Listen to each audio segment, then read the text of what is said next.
8 अक्टूबर 2005 के क़यामत खेज़ ज़लज़ले के नतीजे में ज़िला नीलम वैली के तहसील हेडक्वार्टर चकार से चंद किलोमीटर के फासले पर इलाका कलडी में एक बहुत बड़ा पहाड़ी तोदा सिरक कर नीचे आ गया, जिसने कलडी नाले के आगे बंद बांध दिया, जिसके नतीजे में ये झील मार्ज़े वजूद में आई।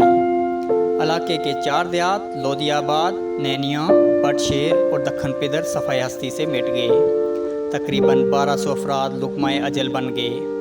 तबाहशुदा देहातों के मलबे ने कुदरती बंद की शक्ल इख्तियार कर ली और नाले का पानी झील की शक्ल इख्तियार कर गया। यह झील तकरीबन 5 मरबा मील पर मुश्तमिल है। जहाँ यह झील सियाहों की तवज्जो का मरकज़ बनी रहती है, वहाँ अपने अंदर एक दर्दनाक तारीख भी रखती है, क्योंकि इसमें सैकड़ों लोग मलबे तले दबकर बेनिशान हो चुके हैं।